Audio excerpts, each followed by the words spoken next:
बोलिए श्री राधा रानी सरकार की जय। राधा कुंड जो है वो समस्त कुंडों में सर्वश्रेष्ठ कुंड है। समस्त सृष्टि में बहुत ही इसकी महिमा है।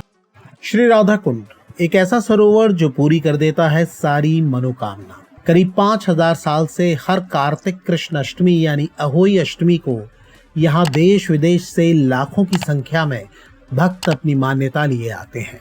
इनमें बड़ी संख्या ऐसे दंपतियों की होती है जिनकी चाहत होती है अपनी गोद भरी देखने यानी संतान पाने की। तमाम डॉक्टरों, वैद्यों और हकीमों से इलाज कराने, पंडित तांत्रिकों के उपाय और तमाम टोने टोटके आजमाने के बाद निराश होकर यहाँ आए और राधा रानी के आशीर्वाद से जीवन में आशा का फूल खिलने से बाग बाग हुए दंपतियों की सच्ची कहानियों ने कथाएं और लोकोक्तियां गढ़ दी हैं। अब आप हर तरफ सुन सकते हैं, जो राधा कुंड नहाई पुत्र रतन जन जाई।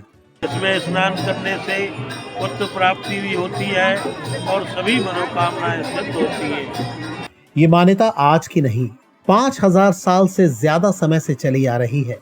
इस कुंड की महिमा के बारे में आगे बताएंगे।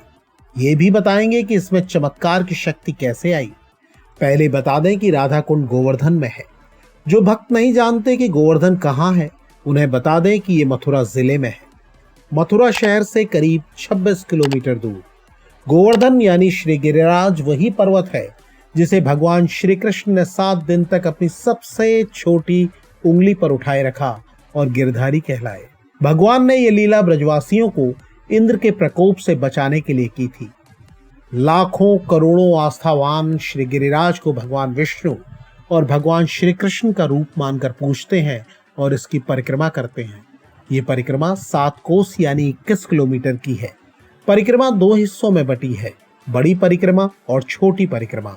श्री राधा कुंड छोटी परिक्रमा में है। जैसे श्री राधा और श्री कृष्ण युगल सरकार हैं, वैसे ही यहाँ 2 कुंड हैं, राधा कुंड और श्याम कुंड। दूर से देखने पर श्याम कुंड का जल हरे से रंग का और राधा कुंड का जल सफेद सा दिखता है। भक्त इसे श्री राधा और श्री कृष्ण के रूप से जोड़कर देखते हैं। जो व्यक्ति इसमें एक बार स्नान कर लेता है तो उसके जीवन के सारे पाप क्षय हो जाते हैं। अब आपको बताते हैं इस कुंड के उस चमत्कार के बारे में जिसकी वजह से यहाँ हर साल लाखों निसंतान दंपति जुटते हैं। मान्यता है और लाखों करोड़ों भक्तों ने इसे सत्य सिद्ध होते देखा है। कार्तिक कृष्ण अष्टमी, जिसे अहोई अष्टमी भी कहते हैं, उसकी मध्यरात्रि में जो भी भक्त सच्चे मन से मनोकामना पूरी होने की आस लिए इस कुंड में स्नान करते हैं, श्री राधा रानी के आशीर्वाद से उनकी कामना पूरी होती है। आस्थावानों में बड़ी संख्या ऐसे लोगों की होती है जिन्हें संतान की चाहत होती है। संतों और धार्मिक विद्वानों का मत है कि ऐसा भगवान श्री कृष्ण और श्री राधा रानी की कृपा से होता है।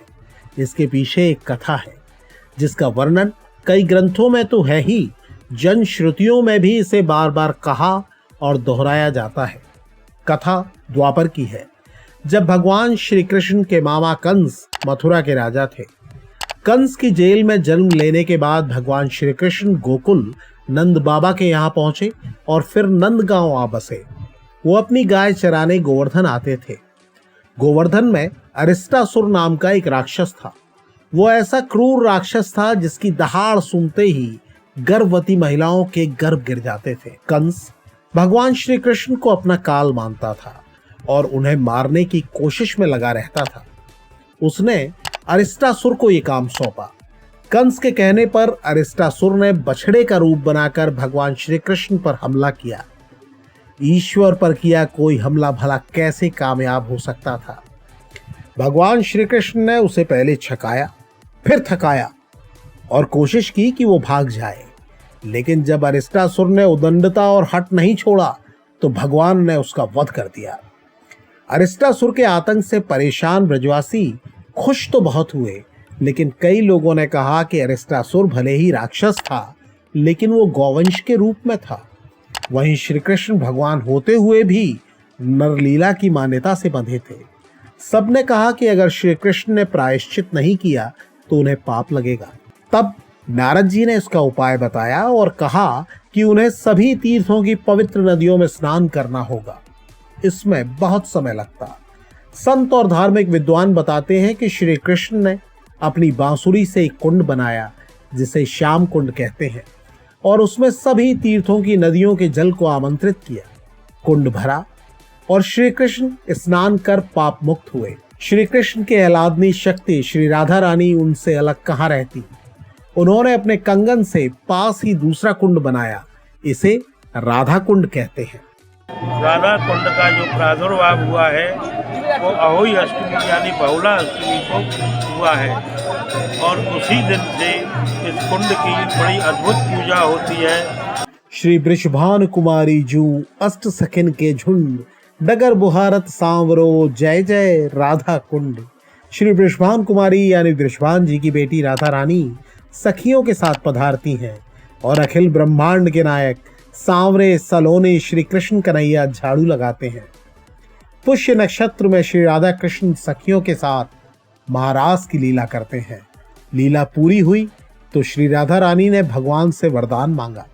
राधा जी ने कहा कि अभी हम गौवंश के वध के पाप से मुक्त हुए हैं, तो आप वरदान दें कि अहोई अष्टमी को जो भी दंपति वंश बढ़ाने की कामना से राधा कुंड में स्नान करें, उन्हें संतान सुख मिले। विद्वान बताते हैं कि इस पूरी कथा का उल्लेख ब्रह्म पुराण और गर्ग संहिता के गिरिराज खंड में है। और इसमें 5 नवंबर बहुला अष्टमी को स्नान करने से व्यक्ति को सर्व कामना सिद्धि प्राप्त होती है। उस दिन लाखों नर नारी देश विदेश से आते हैं और इस कुंड में रात्रि 12 बजे स्नान करते हैं। हर साल लाखों भक्त यहाँ जुटते हैं। विशाल कुंड में इतनी भीड़ हो जाती है कि तिल भर जगह मुश्किल से मिलती है, लेकिन राधा रानी और कृष्ण कन्हैया की कृपा का सागर इतना बड़ा है कि उसमें हर कोई समा जाता है।